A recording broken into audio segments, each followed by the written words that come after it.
Bendiciones, ¿cómo están? Espero que estén muy bien. Y en este video quería comentarles acerca de dos enseñanzas que vamos a estar aprendiendo en nuestra lectura desde el capítulo 6 hasta el capítulo 10, como ven acá abajo, del libro de Samuel. Ya tenía un tiempo que no veníamos leyendo este libro y quería comentarles algunas cosas que me llamaron la atención para que también ustedes me puedan estar enseñando a mí aquellas cosas que se me pasen por alto, que estén relacionadas al tema, para que entre todos podamos ser edificados. Así que continuando con el capítulo 6, nos habíamos quedado, recordemos, en el capítulo anterior, en el capítulo 5, cuando el arca del pacto de Dios fue capturada.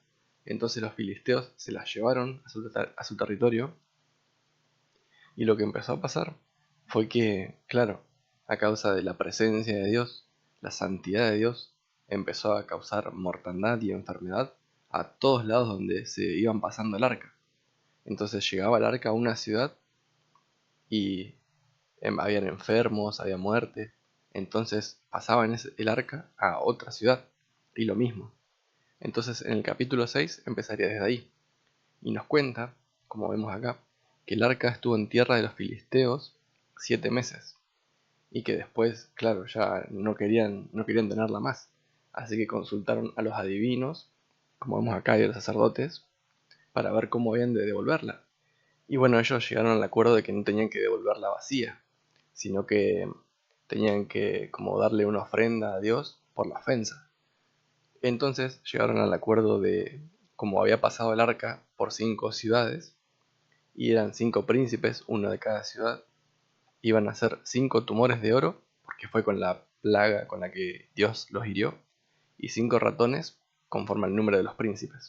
Así que continúa describiendo cómo tenían que preparar el carro donde iban a enviar esta ofrenda junto con el arca, y dice que, bueno, tenían que armar el carro, poner el arca, poner la caja con los tumores y uncirla a 2 vacas que nunca se las había puesto yugo. Y después tenían que dejarlas solas las vacas, ponerlas en el camino y que ellas vayan solas sin que nadie las guíe. Y terminan diciendo que si las vacas van por el camino hacia la tierra de Israel, entonces Dios había hecho todo lo que había sucedido. Así que hicieron todo así. Acá comienza a describir cómo hicieron todo, tomaron las vacas. Y bueno, cuenta que las vacas al final fueron por el camino de Israel, fueron hacia Israel, hacia este pueblo que se llama Bet-Semes. Y la gente ahí estaba como un día normal, segando el trigo, hasta que vieron que llegaba el arca. Recordemos que cuando fue tomada el arca, el pueblo se volvió loco. Básicamente era una locura pensar que el arca de Dios iba a ser tomada. Y entonces cuando la vieron, se regocijaron mucho, se pusieron muy contentos. Entonces llegó el arca con las vacas, se frenó en una piedra, como dice acá, una gran piedra, y ellos partieron la madera del carro y ofrecieron las vacas en holocausto al Señor. Pero ¿qué pasó? Bueno, resulta que la gente de ese lugar, después de ofrecer, como vimos ahí, los sacrificios y de regocijarse delante de Dios, llamar a los levitas para que bajen el arca, resulta que el Señor hirió a los hombres de ese lugar porque habían mirado dentro del arca. Y dice que los que habían muerto fueron 150.070 hombres. Y el pueblo lloró. Y esto pasa por descuidar los mandamientos que Dios les había dado acerca del arca. O sea, es como tratar de una manera muy irreverente la presencia de Dios. Y entonces ellos dijeron, ¿quién puede estar delante del Señor, este Dios santo? Porque claro, esa mortandad que causó, que fue en el pueblo, fue causa de esa santidad de Dios. Entonces después enviaron mensajeros a los habitantes de otra ciudad para que se lleven el arca de ahí. Muy parecido a lo que había pasado con los filisteos. Y acá en el capítulo 7 vamos a ver la primera enseñanza. Ahora cuando lleguemos a los versículos, que es acerca del arrepentimiento y el crecimiento espiritual.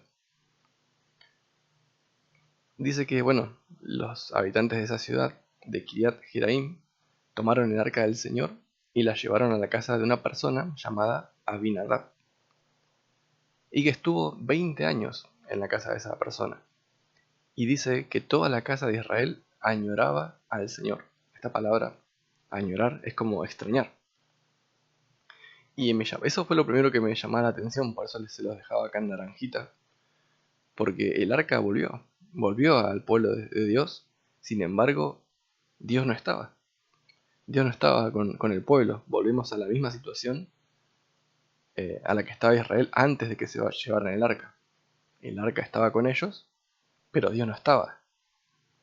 Entonces dice que después de 20 años de que el arca llegó a ese lugar, el pueblo empezó a extrañar a Dios. Y dice que Samuel, ya cuando el pueblo comenzó a extrañar al Señor, Samuel habló a toda la casa de Israel diciendo: si os volvéis al Señor con todo vuestro corazón, quitad de entre vosotros los dioses extranjeros, y a Astarot, que era otro ídolo que se adoraba en esos tiempos, y dirigid vuestro corazón al Señor, y servidle solo a Él.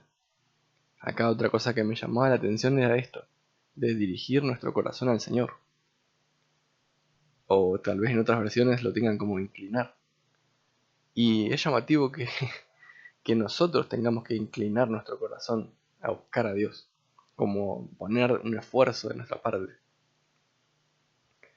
Y no sucede así con las cosas del mundo o con lo que está mal. Es como que nuestro corazón se inclina naturalmente a todas esas cosas. Y bueno, me llamaba eso la atención.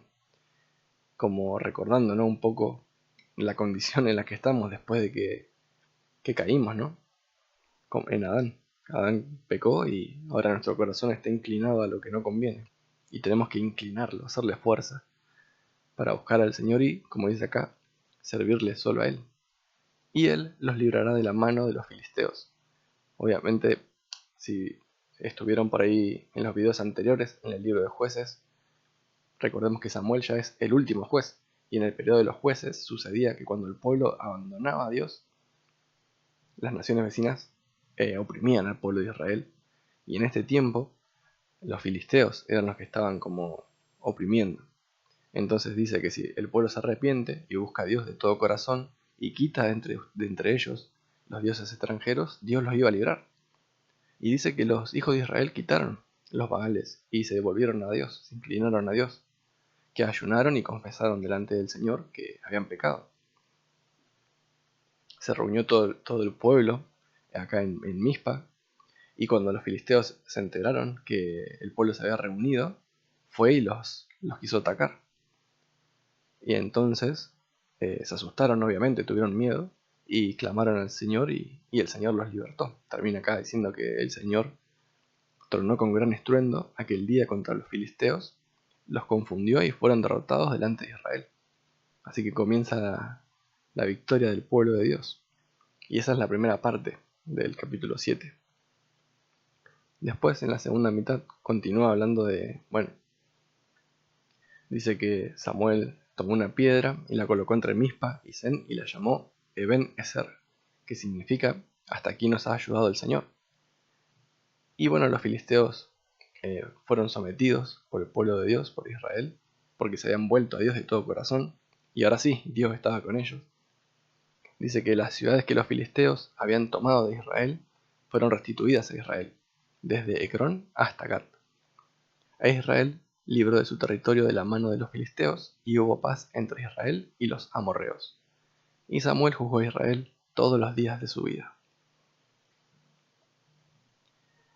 Continuando acá en el capítulo 8, llegamos a un capítulo donde comienza un cambio de era, por así decirlo. Termina el periodo de los jueces y comienza el periodo de los reyes.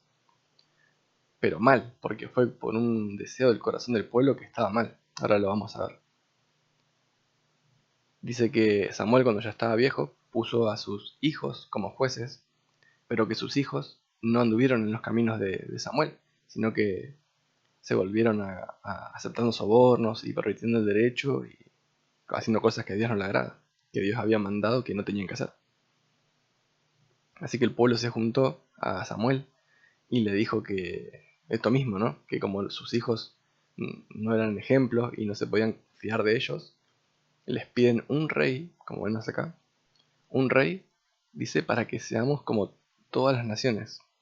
Querían ser igual a las demás naciones que le rodeaban, cuando en verdad el pueblo de Dios fue llamado a ser distinto a las naciones que les rodean. Y ellos tenían a un rey que era Dios. Entonces, como vemos acá, Samuel pone este deseo del pueblo de Dios delante del Señor y le dicen, no te han desechado a ti, sino que me han desechado a mí para que no sea rey sobre ellos. Y dice que, bueno, les tenía que hacer saber todo lo que el rey que ellos estaban pidiendo iba a hacer cuando reine. Y vemos que les dice que iba a tomar lo mejor de sus hijas, de sus campos, le iba a tomar el diezmo, iba a tomar los mejores jóvenes. Y claro, dice que ese día clamaréis por causa de vuestro rey a quien escogiste para vosotros.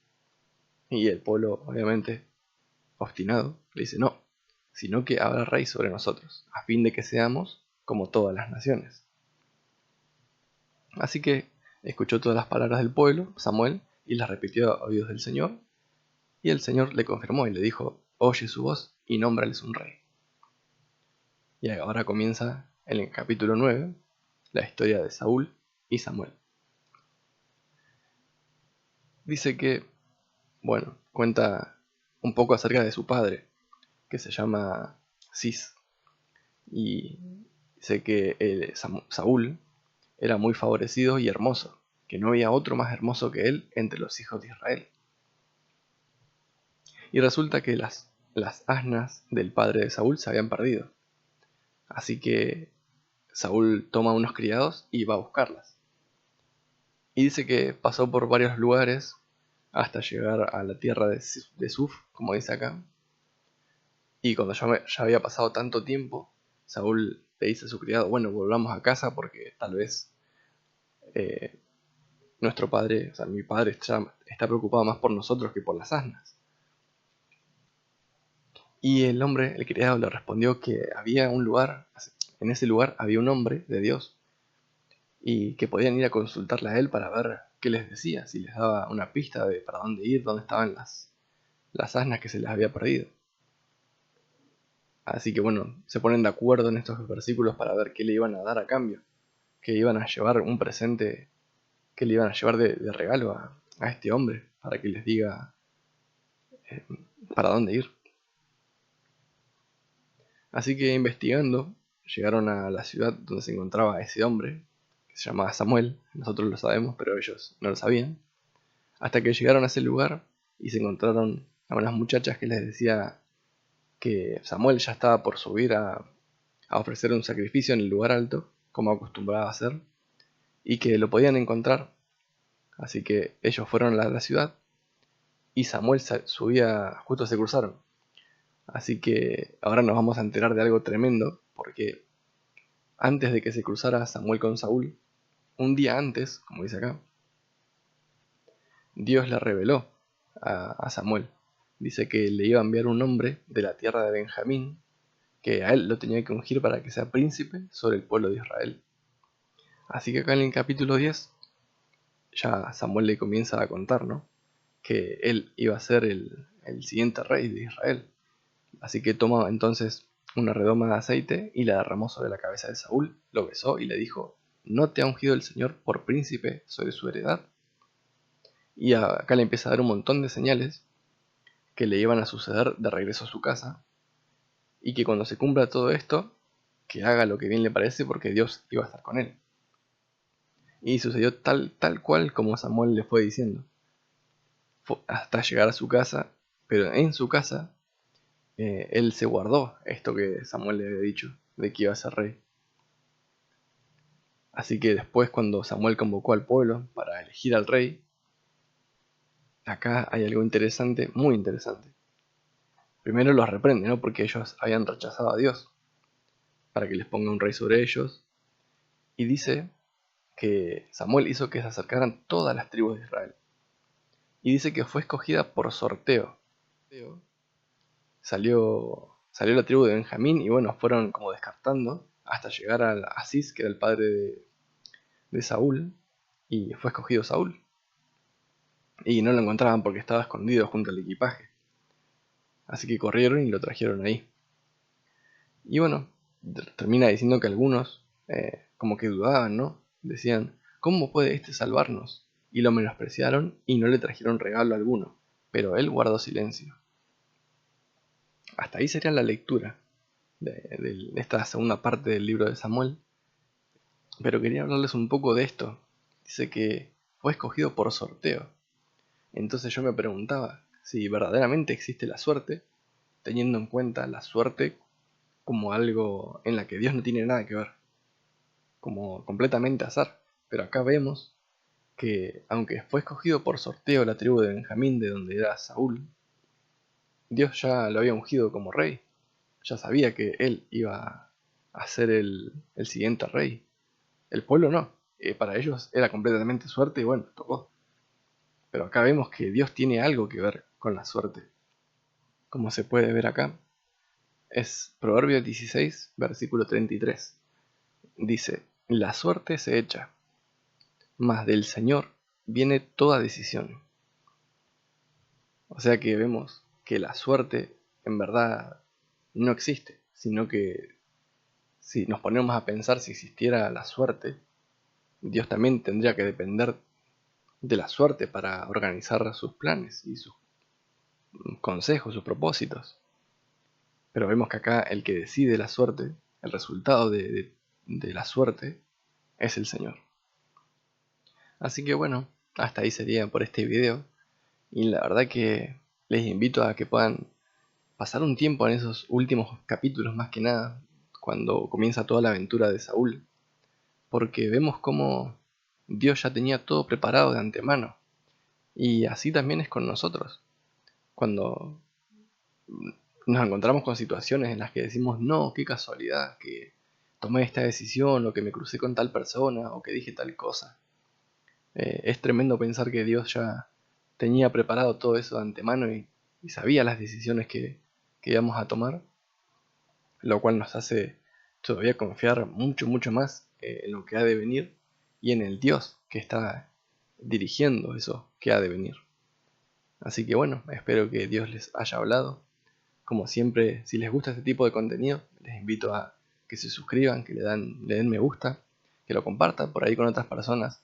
Recordarles que el propósito de este proyecto de lectura total, como dice acá abajo, es para que crezcamos todos en el conocimiento de Dios y en el conocimiento de la verdad, para que podamos aprender también cosas como la que vimos hoy, a medida que vamos leyendo.